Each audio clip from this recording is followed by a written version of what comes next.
Politics were known in 1848 as the source of political division and regional sectionalism amongst the people. How did the impact of politics ultimately start the Civil War?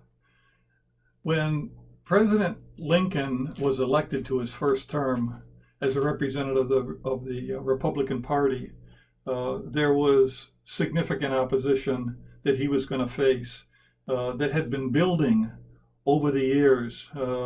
He was obviously a part of the North, which was in favor of abolition. And with his election, that was basically the spark that caused Fort Sumter to happen. When he was elected, South Carolina decided that, well, it's ultimately now time to get out, and they decided to secede from the Union. So it was the politics played a major role at that time in the startup of the Civil War. What do you think about the many political parties? Well, it was all fragmented, but fragmented in a way where there were two fields of thought. There were the people in the South that were in favor of maintaining the status quo, which was slavery, Yes. and there were people in the North that were significantly against it and had been opposed to it for a multitude of years. It went on like for 40 or 50 years, all the compromises that took place, Yes. and all of the special rules that were put into effect. But with Lincoln's election, it all came to a head. And that brought on Fort Sumter and triggered the Civil War. Question 2.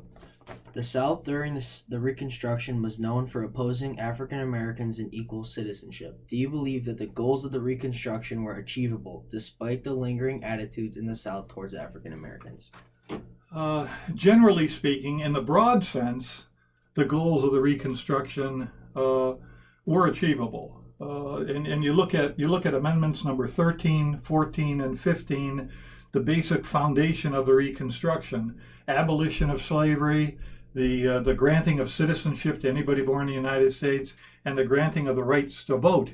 However, if you look at the specifics and you go beyond the generalities, there was still an attitude in the South that was festering that had not been addressed.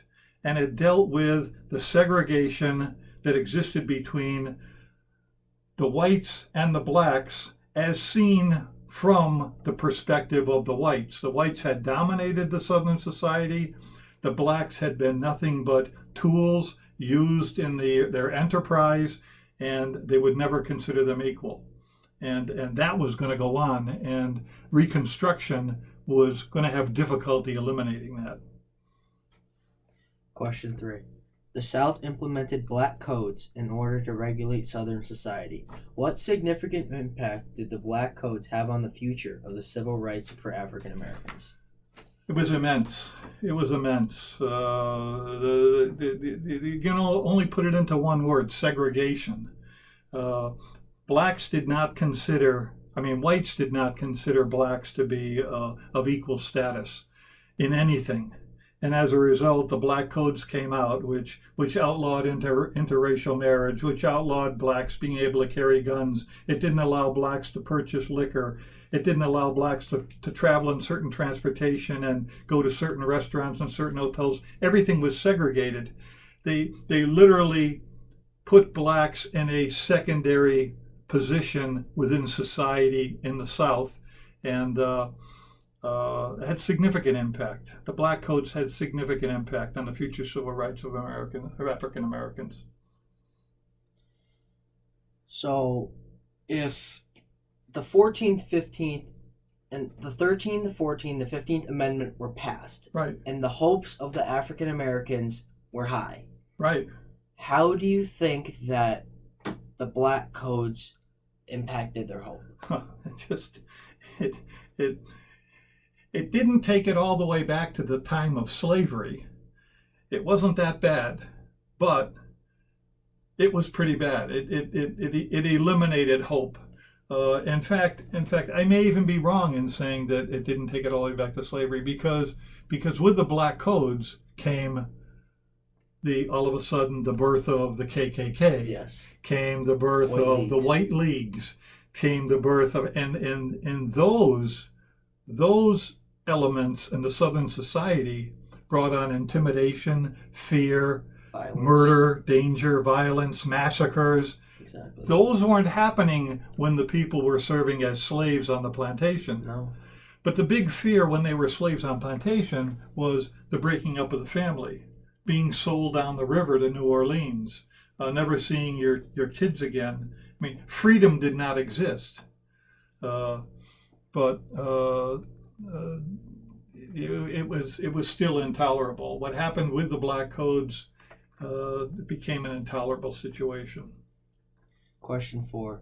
Knowing that the abolition of slavery began in the mid-1800s, why do you think that the Civil Rights Act of 1866 failed to produce equal society? Just because of the attitudes that existed in the South, the prejudice, and the feeling that the equality did not exist among the two races. Blacks were never considered to be equal to whites, were always considered to be superior. And until the South could get past that point, which was real. I mean, it was a prejudice, and it was real. The opportunity for Civil Rights Act succeeding was nominal. Question 5. Segregation of Americans and African Americans have scarred cultural society. Does this time period have an effect on how American society is run today? Had a massive impact. The civil rights movement, and more importantly, the Civil War, was intended to bring the country back together again. There had been massive separation that took place between the North and the South over the whole issue of slavery. The South tried to call it states' rights. In reality, it was slavery. And with the Civil War and with the enactment of Amendments 13, 14, and 15, there was a glow of opportunity that things would begin to make more sense in the future. However, black laws and Jim Crow laws and that, all of that attitude that existed in the South, which could not be snuffed out, continued to exist and was even supported by decisions made by the Supreme Court, which caused a continuation of the separation. And it wasn't until we get into the 1960s, not the 1860s, that's 100 years later, begin into the 1960s, my time period when I was in school, where segregation gets addressed in a meaningful way, where Martin Luther King begins to make significant statements and strides, and where things begin to change for the African American population in our country. But that was 100 years after the war. I mean, come on. Slavery had been eliminated, but civil rights had not been granted. Not in reality. No. So, question 6. The ultimate question is, do you believe that we will ever achieve civil equality within society? This means rights for everyone. On paper, definitely.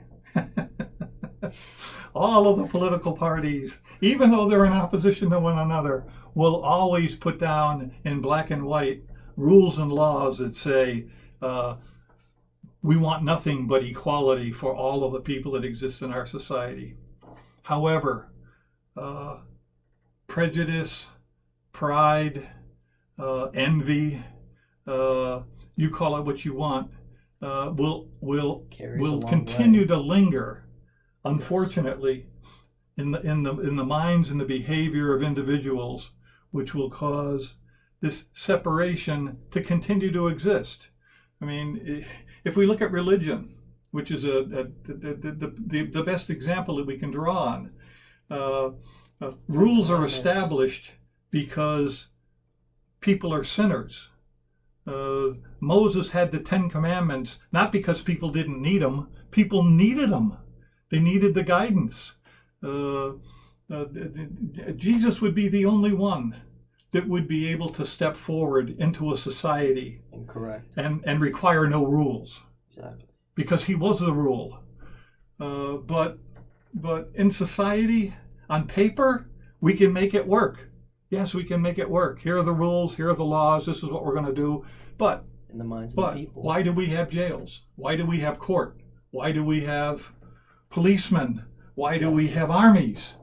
It's because people just can't see it eye to eye and just can't get along. And it's going to take time. Will we ultimately get there? Hopefully, and hopefully it happens before we destroy society. One final question.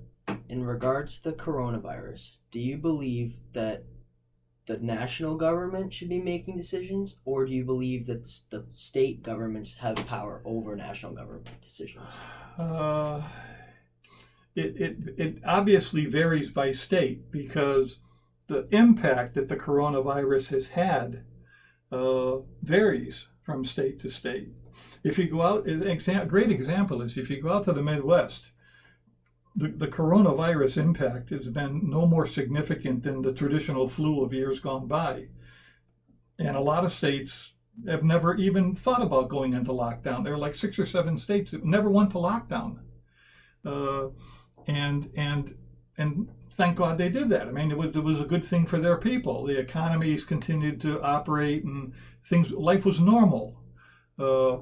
But in other states, state by state, you take New York as an example. There was a severe impact that occurred. Should the national government come into play and rule on what's going on in New York, or is New York more attuned to what its specific needs are? I'd say it made sense. It made sense that New York called its own shots. When, however, the situation begins to abate and the problems become more similar than dissimilar from state to state to state, and the national government takes power. The federal government should be able to have the opportunity to step in and have a say. But it's been an incredible learning experience for our country to have gone through this COVID-19 scenario. And people fail to realize that if you go back just 9 years ago, we had the swine flu pandemic. 60 or 70,000 people died. 2 years ago, the year 2018, 80,000 people died from traditional flu, and we had vaccines. Traditional flu, and we had vaccines. 80,000 people died. So I'm not sure that we've learned how to deal with these issues. Some people would say it's become very political. You've got, different people with different motivations, different states with different motivations wanting to impact one way or another. I think states have a role in all of this, and that their rights should be protected when it comes to the significance of what is happening within the state. But as things tend to even out, federal government should have the controlling role in it. Thank you.